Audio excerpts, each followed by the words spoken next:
ನೆಲಮಂಗಲ ತಾಲೂಕು ಪಂಚಾಯಿತಿ ಆವರಣದಲ್ಲಿ ಇಂದು ವಿಕಲಚೇತನರಿಗೆ 12 ದ್ವಿಚಕ್ರ ವಾಹನಗಳನ್ನು ವಿತರಿಸಲಾಯಿತು.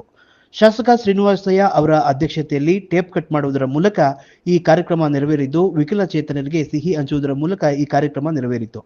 ವಿಕಲಚೇತನರಿಗೆ ಒಂದು ಸಂತಸದ ವಾತಾವರಣವೇ ಸೃಷ್ಟಿಯಾಗಿತ್ತು. ಇಂದು ಅನೇಕ ವಿಶೇಷ ಕಾರ್ಯಕ್ರಮಗಳಿಗೆ ಭೇಟಿ ನೀಡಿದ ಶಾಸಕ ಶ್ರೀನಿವಾಸಯ್ಯ ಅವರು ವಾಹಿನಿಯಲ್ಲಿ ಹಲವಾರು ಮಾತುಗಳನ್ನು ಹಂಚಿಕೊಂಡರು. ಸುಮಾರು ನಮ್ಮ ಮುಖಂಡರ ಖಾಸಗಿ ಕಾರ್ಯಕ್ರಮಗಳು, ಮದಲಕೋಟೆಯಲ್ಲಿ ಶಾಲಾ ಕಟ್ಟಡದ ಉದ್ಘಾಟನೆ, ಬಾಬಾ ಸಾಹೇಬ್ ಅಂಬೇಡ್ಕರ್ ಅವರ ಪುಣ್ಯಸ್ಮರಣೆ ಮತ್ತು ವಿಕಲಚೇತನರಿಗೆ ಮತ್ತು ಅಂಗವಿಕಲರಿಗೆ ದ್ವಿಚಕ್ರ ವಾಹನ ವಿತರಣೆಯನ್ನು ಕಾರ್ಯಕ್ರಮವನ್ನು ಮಾಡಬೇಕು. ಈ ಹಲವಾರು ಕಾರ್ಯಕ್ರಮಗಳನ್ನು ಮುಗಿಸಿ ಇವತ್ತು ಕೊನೆ ಅಂತಿಮ ಘಟ್ಟಕ್ಕೆ ಬಂದಿದ್ದೇನೆ. ದಿನನಿತ್ಯದ ನನಗೆ ಒಂದು ಜೀವನದ ಭಾಗ ಈ ಕೆಲಸ ಮಾಡ್ತಕ್ಕಂಥದ್ದು. ಹಾಗಾಗಿ ಅದನ್ನು ಮುಂದುವರಿಸ್ತಾ ಇದ್ದೀನಿ. ಸರ್, ಅಂಬೇಡ್ಕರ್ ಪುಷ್ಪನಮನ ಮಾಡಿ ವಿಶೇಷವಾಗಿ ಸಮಸ್ಯೆಗಳನ್ನು ಕೂಡ ಕೇಳಿದ್ದೀರಾ, ನೀವೆಲ್ಲ ಕೇಳಿಸ್ತೀರಾ ಸರ್? ಅಂಬೇಡ್ಕರ್ ಅವರು ಪರಿನಿರ್ವಾಣ ಹೊಂದಿದಂಥ ದಿನದಲ್ಲಿ ಆಶಾ ಕಾರ್ಯಕರ್ತರು ಮತ್ತು ತಾಲೂಕಿನ ವಿವಿಧ ಸಂಘಟನೆಗಳ ಮುಖಂಡರು ಹಲವಾರು ರೀತಿಯ ಸಮಸ್ಯೆಯನ್ನು ಗಮನಕ್ಕೆ ತಂದಿದ್ದಾರೆ. ಆಶಾ ಕಾರ್ಯಕರ್ತರ ಮನವಿಯನ್ನು ನಾನು ಮಾನ್ಯ ಮುಖ್ಯಮಂತ್ರಿಗಳಿಗೆ, ಉಪಮುಖ್ಯಮಂತ್ರಿಗಳಿಗೆ ಮತ್ತು ನಮ್ಮ ಮಹಿಳಾ ಮತ್ತು ಕಲ್ಯಾಣ ಇಲಾಖೆ ಸಚಿವರಾದಂಥ ಲಕ್ಷ್ಮೀ ಹೆಬ್ಬಾಳ್ಕರ್ ಅವರಿಗೆ ತರ್ತೇನೆ ಅಂತ ಅವ್ರಿಗೆ ಭರವಸೆಯನ್ನು ಕೊಟ್ಟಿದ್ದೀನಿ. ಅದೇ ರೀತಿ ತರ್ತೇನೆ. ಮತ್ತು ಆಶಾ ಕಾರ್ಯಕರ್ತರ ಏನು ತಾಲೂಕಿನ ವ್ಯಾಪ್ತಿಯಲ್ಲಿ ನಮ್ಮ ತಾಲೂಕಿನೊಳಗೆ ಏನು ಸಮಸ್ಯೆ ಇದೆ, ನಾನೇ ಖುದ್ದು ಪ್ರತ್ಯೇಕವಾಗಿ ಒಂದು ಸಭೆ ಮಾಡಿ ಅವರ ಸಮಸ್ಯೆಗೆ ನನ್ನ ಇತಿಮಿತಿಯಲ್ಲಿ ಏನು ಪರಿಹಾರವನ್ನು ದೊರಕಿಸ್ಬೋದು ಅದನ್ನು ದೊರಕಿಸ್ತೀನಿ. ಆಶಾ ಕಾರ್ಯಕರ್ತರ ಜೊತೆ ನಾನು ನಿಲ್ತೇನೆ ಅಂತಕ್ಕಂಥ ಮಾತನ್ನು ತಮ್ಮ ಮುಖಾಂತರ ತಿಳಿಸ್ತೀನಿ. ಅವ್ರಿಗೂ ಈಗಾಗಲೇ ಹೇಳಿದ್ದೀನಿ. ಸರ್, ವಿಕಲಚೇತನರಿಗೆ ಕೆಲವರಿಗೆ ಅಂದರೆ ಈ ಗಾಡಿ ಸೌಕರ್ಯ ಸಿಕ್ಕಿಲ್ಲ, ಅವರು ಯಾವ ರೀತಿ ತಗೊಬೇಕು ಅಂತಂದರೆ ಯಾವ ಥರ ಸಜೆಷನ್? ಮುಂದಿನ ದಿನಗಳಲ್ಲಿ ಯಾರಿಗೆ ಸಿಕ್ಕಿಲ್ಲ ಅಂತ ನನ್ನ ಗಮನಕ್ಕೆ ತಂದರೆ ಸರ್ಕಾರದಲ್ಲಿ ಅದನ್ನು ಕೊಡಿಸ್ತಕ್ಕಂಥ ಕೆಲಸವನ್ನು ನಾನು ಮಾಡ್ತೀನಿ. ಸರ್, ಈಗಾಗಲೇ ನಗರಸಭೆ ಚುನಾವಣೆ, ಅಧ್ಯಕ್ಷ ಚುನಾವಣೆ ಬರ್ತಾ ಇದೆ. ಹೀಗೆ ನಿಮ್ಮ ಸಲಹೆ ಸೂಚನೆಗಳು? ನನ್ನ ಸಲಹೆ ಸೂಚನೆ ಏನೂ ಇಲ್ಲ. ಅಧ್ಯಕ್ಷರ ಅವಧಿ ಇವತ್ತಿಗೆ ಮುಕ್ತಾಯ ಆಗ್ತಾಯಿದೆ. ಅವ್ರಿಗೂ ಸಹ ಅಂಬೇಡ್ಕರ್ ಅವರ ಒಂದು ಪರಿನಿರ್ವಾಣ ದಿನದಂದು ಅವರ ಅಧಿಕಾರವನ್ನು, ಅವರ ಅವಧಿ ಇವತ್ತು ಮುಕ್ತಾಯ ಆಗಿದೆ. ಅವರಿಗೆ ಅಭಿನಂದಿಸಿ ಮುಂದಿನ ದಿನಗಳಲ್ಲಿ ಇನ್ನೂ ಎತ್ತರಕ್ಕೆ ರಾಜಕಾರಣಕ್ಕೆ ನೀವು ಬೆಳೆಯುವಂತಾಗಲಿ. ಮತ್ತು ಇದೇ ಏನು ಕೊನೆ ಅಲ್ಲ, ನಿರಾಶರಾಗಬೇಡಿ, ನಮ್ಮ ಅವಧಿ ಮುಕ್ತಾಯ ಆಗ್ತಾಯಿದೆ ಅಂತ ಹೇಳಿ ನೀವು ಬೇಸರ ಆಗಬೇಡಿ ಅಂತೇಳಿ ಕಿವಿ ಮಾತೇಳಿ ಇಬ್ಬರಿಗೂ ಸಹ ಅಧ್ಯಕ್ಷರು, ಉಪಾಧ್ಯಕ್ಷರು ನಿಮ್ಮ ರಾಜಕೀಯ ಭವಿಷ್ಯ ಮುಂದೆ ಚೆನ್ನಾಗಿರಲಿ ಅಂತ ಆಶಿಸಿ ಅವರಿಗೆ ಒಂದು ಪುಷ್ಪಗುಚ್ಛವನ್ನು ಹಾಕುವ ಮುಖಾನ ಅಭಿನಂದಿಸಿ ಬೀಳ್ಕೊಟ್ಟಿದ್ದೀನಿ. ಸರ್, ನಿನ್ನೆ ದಿನ ಒಂದು ಘಟನೆ, ಹೊಂಗನಹಳ್ಳಿಯಲ್ಲಿ 1.5 ತಿಂಗಳಿಗೆ 2 ಬಾರಿ PDO ವರ್ಗಾವಣೆ ಆಗಿದೆ ಅನ್ನೋ ಒಂದು ವಿಚಾರ ಇಟ್ಕೊಂಡು ಹೋರಾಟಕ್ಕೆ ಹಣಿಯಾಗ್ತಾ ಇದ್ದಾರೆ. ಮತ್ತು ಅದೇ ಪಂಚಾಯತಿಯಲ್ಲಿ ಕೂಡ 3 ತಿಂಗಳ ಅಧ್ಯಕ್ಷ ಬದಲಾವಣೆಗಳು ಕೂಡ ಆಗಿತ್ತು. ಇಡೀ ತಾಲೂಕಿನ ವ್ಯಾಪ್ತಿಯಲ್ಲಿ ತಗೊಂಡು ನಾವು ತಾಲೂಕು ಪಂಚಾಯಿತಿಯನ್ನು ಮುತ್ತಿಗೆ ಹಾಕ್ತೇವೆ ಅಂತ ಹೇಳ್ತಿದ್ದಾರೆ. ಅವರು ಆ PDO ಅವರ ವಿರುದ್ಧ ಬಂದಿರತಕ್ಕಂಥ ಆರೋಪಗಳು, ಆ PDO ಮಾಡ್ತಾ ಇರ್ತಕ್ಕಂಥ ಕಾನೂನು ಬಾಹಿರ ಚಟುವಟಿಕೆಗಳು ಪಾಪ ಅವರಿಗೆ ಮಾಹಿತಿ ಇಲ್ಲ. ನನಗೆ ಮಾಹಿತಿ ಬಂದಿದೆ. ಅಧಿಕಾರಿಗಳ ಗಮನಕ್ಕೆ ಸಾರ್ವಜನಿಕರು ತಂದಿದ್ದಾರೆ. ಅಧಿಕಾರಿಗಳು ಏನು ಕ್ರಮ ತಗೊಂಡಿದ್ದಾರೆ. ಇಲ್ಲಿ ಆ PDO ಬೇಕು, ಇನ್ನೊಬ್ಬರು ಬೇಕು ಅಂತಕ್ಕಂಥದ್ದು ಪ್ರಶ್ನೆ ಅಲ್ಲ. ಜನಸ್ನೇಹಿಯಾಗಿ ಪಂಚಾಯಿತಿ ಆಡಳಿತವನ್ನು ಮಾಡ್ತಕ್ಕಂಥ PDO ಬೇಕೇ ಹೊರತು ಪಂಚಾಯಿತಿಗಳಿಗೆ, ಅದು ಹೊನ್ನೇನಹಳ್ಳಿ ಪಂಚಾಯಿತಿನೇ ಅಲ್ಲ, ನನ್ನ ಕ್ಷೇತ್ರದಲ್ಲಿ 27 ಪಂಚಾಯಿತಿ ಬರ್ತವೆ. 27 ಪಂಚಾಯಿತಿಯಲ್ಲಿ ಸಾರ್ವಜನಿಕರು, ಮುಖಂಡರು ಅಥವಾ ಏನಾದರೂ ಪಂಚಾಯತಿಯಿಂದ ಕೆಲಸ ಕಾರ್ಯ ಆಗಬೇಕು ಅಂತ ಹೋದವ್ರಿಗೆ ಹಣದ ಡಿಮ್ಯಾಂಡ್ ಇಡ್ತಕ್ಕಂಥ PDOಗಳ ಅವಶ್ಯಕತೆ ನೆಲಮಂಗಲ ತಾಲೂಕಿಗೆ ಇಲ್ಲ.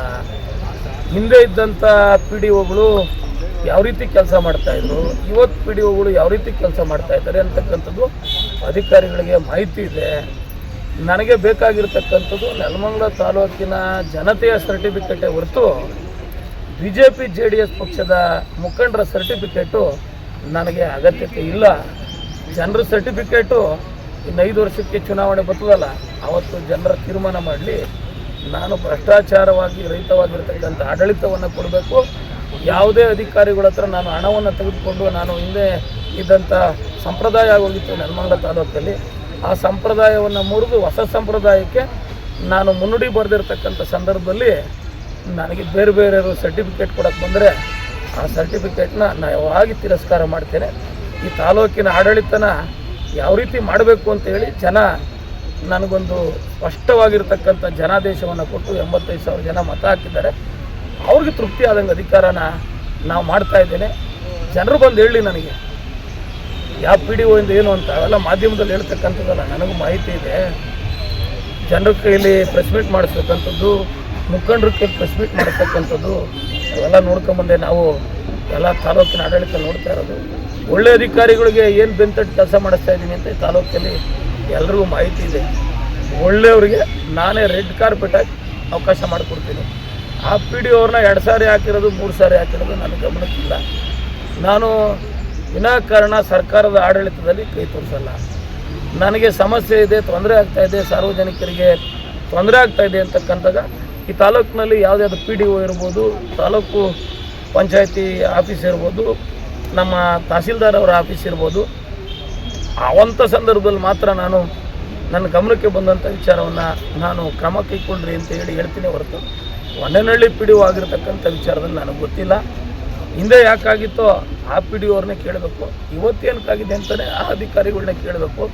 ತಾಲೂಕ್ ಪಂಚಾಯತಿಯನ್ನು ಮುತ್ತಿಗೆ ಹಾಕ್ತೀವಿ ಅದಾಗ್ತೀವಿ ಅಂತ ಇವೆಲ್ಲ ಬೆದರಿಸೋಕ್ಕೆ ಬಂದರೆ ಯಾರೂ ಇಲ್ಲಿ ಬೆದರ್ಕೊಳ್ಳೋಕ್ಕೆ ರೆಡಿ ಇಲ್ಲ.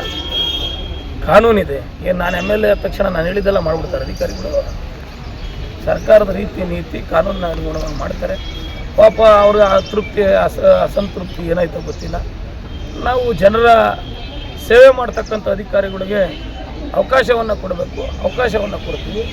ಜನರ ಸೇವೆಯಲ್ಲಿ ಹಣ ಕೇಳಕ್ಕೆ ಬಂದಾಗ ಮುಂದಿನ ದಿನಗಳಲ್ಲಿ ದಾಖಲೆ ಸಮೇತ ಹೇಳಬೇಕಾಗ್ತದೆ. ಯಾರ್ಯಾರ ಹತ್ರ ಯಾವ್ಯಾವ ಪಂಚಾಯತಿ PDOಗಳಿಗೆ ಎಷ್ಟೆಷ್ಟು ಹಣ ಕೇಳ್ತಾ ಇದ್ದಾರೆ, ಲೈಸೆನ್ಸ್ ಹೋದವ್ರಿಗೆ ಎಷ್ಟು ಕೇಳ್ತಾರೆ, ಬೇರೆ ಬೇರೆದಕ್ಕೆಲ್ಲ ಎಷ್ಟು ಕೇಳ್ತಾರೆ ಅಂತಕ್ಕಂಥದ್ದನ್ನ ನನ್ನ ಹತ್ರ ಮಾಹಿತಿ ಇದೆ. ಅದನ್ನೆಲ್ಲ ಅಂಥವ್ರಿಗೆ ಅವಕಾಶ ಆಗದೆ ಇದ್ದಾಗ ಪಾಪ UO ಆಫೀಸಲ್ಲಿ ಹಿಂದೆ ಯಾವ ರೀತಿ ನಡೀತಿತ್ತು, ಇವಾಗ ಯಾವ ರೀತಿ ನಡೀತಾ ಇದೆ, ADLR ಆಫೀಸಲ್ಲಿ ಯಾವ ರೀತಿ ವಾತಾವರಣ ಇದೆ ಅಂತಕ್ಕಂಥದ್ದನ್ನು ಜನ ನನಗೂ 100 ಜನ 1000 ಜನ ಪ್ರತಿನಿತ್ಯ ಫೋನ್ ಮಾಡ್ತಾ ಇರ್ತಾರೆ. ಎಲ್ಲ ಮಾಹಿತಿ ಇದೆ, ನನಗೇನು ಬೇರೆ ಸರ್ಟಿಫಿಕೇಟ್ ಬೇಕಾಗಿಲ್ಲ. ನಾನು ಸ್ಪಷ್ಟವಾಗಿ ಈ ಹಿಂದೆ ಸುಮಾರು ಇದು 5-6 ತಿಂಗಳ ಹಿಂದೆನೇ ಈ ವಿಚಾರ ಪ್ರಸ್ತಾಪ ಬಂದಾಗ ಆ ಒಂದು ಸಭೆಯಲ್ಲೂ ಸಹ ನಾನು ಭಾಗವಹಿಸಿದ್ದೆ. ನಮ್ಮ ಉಪಮುಖ್ಯಮಂತ್ರಿಗಳು ಕರೆದಂಥ ಸಭೆಯಲ್ಲಿ ನೆಲಮಂಗಲದ್ದು ಸೋಲೂರದು ಪ್ರಸ್ತಾಪ ಬಂದಾಗ ನಾನು ಅಂದಿನ ಸಭೆಯಲ್ಲೇ ಹೇಳಿದ್ದೆ, ನನ್ನ ಕ್ಷೇತ್ರದಲ್ಲಿ ಯಾವುದೇ ಕಾರಣಕ್ಕೂ ವಿಮಾನ ನಿಲ್ದಾಣ ಬೇಕಾಗಿಲ್ಲ ಅಂತ.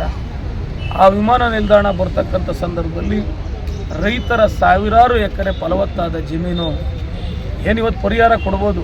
ಹಿಂದೆ ಎಲ್ಲ ವಿಮಾನ ನಿಲ್ದಾಣಗಳಾದಂಥ ಸಂದರ್ಭದಲ್ಲಿ ಪರಿಹಾರ ಕೊಟ್ಟು ಅಲ್ಲಿನ ರೈತರನ್ನೇ ಅಲ್ಲಿನ ಸೆಕ್ಯೂರಿಟಿ ಕೆಲಸಕ್ಕೆ ಸೇರಿಸ್ಕೊಂಡಿದ್ದಂಥ ಉದಾಹರಣೆಗಳು ನಮ್ಮ ಕಣ್ಣು ಮುಂದೆ ಇದೆ. ನನ್ನ ರೈತರಿಗೆ, ನನ್ನ ವಿಧಾನಸಭಾ ಕ್ಷೇತ್ರದ ರೈತರಿಗೆ ಸೆಕ್ಯೂರಿಟಿ ಕೆಲಸ ಮಾಡ್ತಕ್ಕಂಥ ಸ್ಥಿತಿ ಇನ್ನೂ ಬಂದಿಲ್ಲ. ಬರೋದು ಬೇಡ, ಅವ್ರಿಗೆ ಬೆನ್ನೆಲುಬಾಗಿರ್ತೀನಿ. ಪಾಪ ವಿರೋಧ ಪಕ್ಷದ ಮುಖಂಡರುಗಳು ಅವರು ನಾನು ಮಾಡ್ತಾ ಇರ್ತಕ್ಕಂಥ ಸರ್ಕಾರದ ವಿನಂತಿ ಮುಖ್ಯಮಂತ್ರಿಗಳಿಗೆ, ಉಪಮುಖ್ಯಮಂತ್ರಿಗಳಿಗೆ, ಕೈಗಾರಿಕಾ ಅಭಿವೃದ್ಧಿ ಸಚಿವರಿಗೆ ವಿನಂತಿ ಮಾಡಿದ್ಮೇಲೆ ಪಾಪ ನಮಗೂ ಒಂಚೂರು ಕ್ರೆಡಿಟ್ ಸಿಗಲಿ ಅಂತ ಮಾಡ್ತಾ ಇದ್ದಾರೆ. ನಾನೇನು ಅದನ್ನು ಅವ್ರನ್ನ ಟೀಕೆ ಮಾಡೋಕ್ಕೆ ಹೋಗಲ್ಲ. ಅಭಿವೃದ್ಧಿ ಕೆಲಸ ಕಾರ್ಯಗಳು ಏನಾಗ್ತಾ ಇದೆ ಅಂತಕ್ಕಂಥದ್ದು ಮತ್ತು ರೈತರ ಪರವಾಗಿ ಇವತ್ತು ರೈತರಿಗೆ ಅನುಕೂಲ ಆಗಲಿ ಅಂತ ನೆಲಮಂಗಲ ತಾಲೂಕಿನಲ್ಲಿ 69 ಕೆರೆ ತುಂಬಿಸ್ತಕ್ಕಂಥ ಕೆಲಸವನ್ನು ಮಾಡಿದ್ದೇನೆ.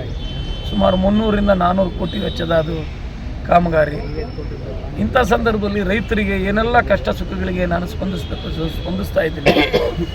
ವಿರೋಧ ಪಕ್ಷದವರು ಪಾಪ ನಾನು ಮಾಡ್ತಕ್ಕಂಥ ಎಲ್ಲ ಕೆಲಸಗಳಿಗೆ ಸೋಲೂರು ಹೋಬಳಿನ ನಾನು ನೆಲಮಂಗಲಕ್ಕೆ ಸೇರಿಸ್ಬೇಕು ಅಂತ ಬಂದರೆ ಅದಕ್ಕೂ ನಮ್ದು ಇರ್ತೈತೆ ಅಂತ ಬರ್ತಾರೆ. ಅವ್ರ ಅಧಿಕಾರ ಇದ್ದಾಗ ಅವ್ರು ಏನು ಮಾಡಿದ್ರು, ಅವ್ರದ್ದೇ ಸರ್ಕಾರ ಆಯಿತು, ಏನು ಮಾಡಿದ್ರು ಅಂತ ಸ್ವಲ್ಪ ಅವರು ಆತ್ಮಾವಲೋಕನ ಮಾಡ್ಕೊಳ್ಳಿ, ಅವರು ನೆನಪು ಮಾಡ್ಕೊಳ್ಳಿ.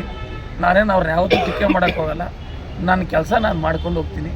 ರೈತರ ಪರವಾಗಿ ದಿಟ್ಟವಾಗಿ ನಿರಂತರವಾಗಿ ಅವ್ರ ಜೊತೆಯಲ್ಲಿರ್ತೀನಿ.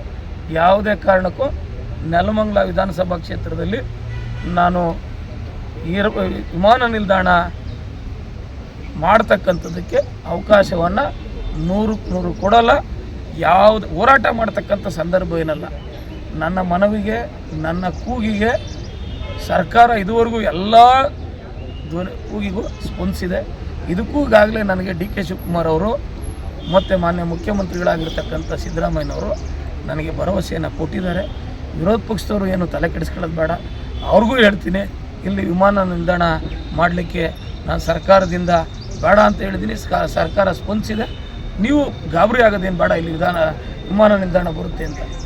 ನನಗೆ ಮತ ಕೊಟ್ಟಿರ್ತಕ್ಕಂಥ ಮತದಾರರಿಗೆ ಋಣ ತೀರಿಸಬೇಕು ಅಂತ ಹೇಳಿ ನೀವು ಹಿಂದೆ ಋಣ ತೀರಿಸಲಿಲ್ಲ, ನಾನಿವತ್ತು ಋಣ ತೀರಿಸ್ತಾ ಇದ್ದೀನಿ. ನೋಡಿ ಋಣ ತೀರಿಸ್ತಿದ್ದೀನಿ ಇಲ್ವೋ ಅಂತಕ್ಕಂಥದ್ದನ್ನು ಮುಂದಿನ 3.5 ವರ್ಷಗಳ ನಂತರ ಜನ ತೀರ್ಮಾನ ಮಾಡಲಿ. ಅಲ್ಲಿವರೆಗೂ ಸ್ವಲ್ಪ ತಾವು ತಾಳ್ಮೆಯಿಂದ ಇರಿ ಅಂತ ನಾನು ಮಾನವ ವಿರೋಧ ಪಕ್ಷದ ಮುಖಂಡರಿಗೆ ನಾನು ವಿನಮ್ರವಾಗಿ ವಿನಂತಿಸ್ತೀನಿ. ಸಂದರ್ಭದಲ್ಲಿ ಎಂಕೆ ನಾಗರಾಜು, ಮಿಲಿಟರಿ ಮೂರ್ತಿ, ಬ್ಲಾಕ್ ಕಾಂಗ್ರೆಸ್ ಅಧ್ಯಕ್ಷ ವಜ್ರಘಟ್ಟಪಳ್ಳ ನಾಗರಾಜು, ಹಸಿರುವಳ್ಳಿ ಕುಮಾರ್, ಎನ್ಡಿಎ ಅಧ್ಯಕ್ಷ ನಾರಾಯಣಗೌಡ, ಮಂಜುನಾಥ್ ಮತ್ತಿತರರು ಈ ಸಂದರ್ಭದಲ್ಲಿ ಹಾಜರಿದ್ದರು. ನೆನ್ಮಗಳ ಸುದ್ದಿಗಾಗಿ ಲಕ್ಷ್ಮಣ್ ಮಂಡಿಗೆರೆ.